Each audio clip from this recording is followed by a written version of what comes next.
கருப்பு மூக்கடலை குழம்பு எப்படி வைக்கலான்னு பார்க்கலாம். நேற்று நைட்டே ஊற வச்சு எடுத்த கருப்பு மூக்கடலை, 2 வெங்காயம், 2 தக்காளி, ஒரு பச்சை மிளகா, கொஞ்சம் கருவேப்பிலை, அதுக்கப்புறம் பார்த்திங்கன்னா சின்னதாக இலை, ஒரு கிராம்பு, சின்னதாக ஒரு பட்டை, தேங்காய் அரைமுடி. எப்படி அரைக்கணுன்றது சொல்கிறேன், பார்த்துக்கோங்க. நம்ம தேங்காய் அரைக்கும் போது நம்மளுக்கு எந்த அளவுக்கு காரம் தேவையோ அந்த அளவுக்கு மிளகாத்தூள் போட்டுக்கலாம். நான் வந்து ஒரு 2 ஸ்பூனுக்கு வந்து மிளகாத்தூள் போட்டுக்கிறேன்.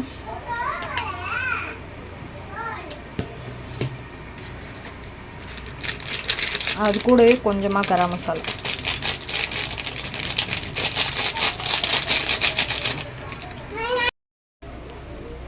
இப்போ வந்து காரத்துக்கு ஏற்ற மாதிரி மிளகாத்தூளும் கொஞ்சமாக கரம் மசாலா போட்டிருக்கோம். இதை வந்து நல்லா ஃபைன் பேஸ்ட்டாக அரைச்சிக்கலாம். அரைச்சிட்டு காமிக்கிறேன் எப்படி இருக்குன்னு பாருங்கள்.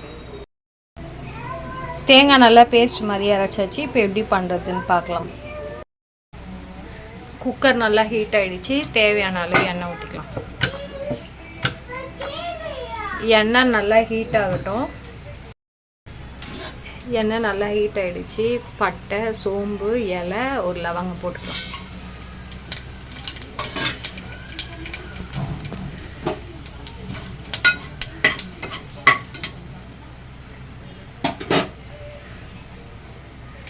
பச்சை மிளகா ஒன்று போட்டுக்கலாம். பச்சை மிளகா கூடவே கருவேப்பிலை போட்டுக்கலாம். வெங்காயம் போட்டுக்கலாம்.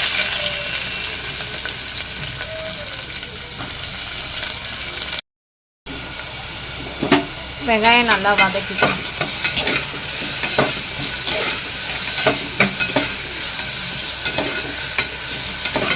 கொஞ்சம் நல்லா வதங்கட்டும். அதுக்கப்புறமா தக்காளி போட்டுக்கலாம்.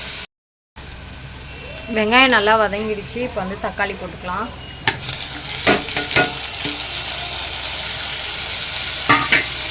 தக்காளி போட்டு தக்காளி வதங்க உப்பு போட்டுக்கலாம்.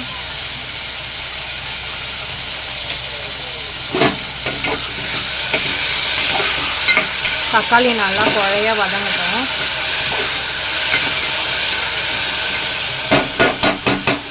நல்லாயிருக்கும். வீட்டில் நீங்களும் ட்ரை பண்ணி பாருங்கள். தக்காளி நல்லா வதங்கிடுச்சு. இது கூடவே மஞ்சள் தூள் போடலாம். கொஞ்சமாக மஞ்சள் தூள் போட்டு நல்லா வதக்கிக்கலாம்.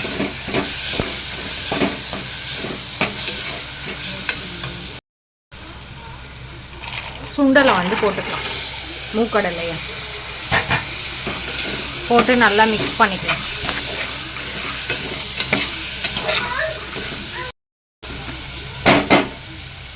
இப்போ வந்து அரைச்சி வச்ச பேஸ்ட் வந்து நம்ம ஊற்றிக்கலாம்.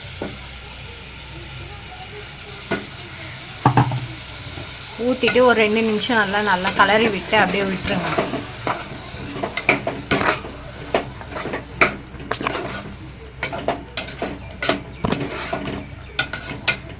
ஒரு 2 நிமிஷம் அப்படியே இருக்கும், பச்சை ஸ்மெல் போகிற வரைக்கும். இப்போ வந்து நம்மளுக்கு எந்த அளவுக்கு தண்ணி தேவையோ அந்த அளவுக்கு தண்ணி ஊற்றிக்கலாம். நான் வந்து அந்த ஜாரில் இருந்த மீதியை கழுவி ஊற்றிக்கிறேன். நீங்களும் அப்படியே பண்ணுங்க.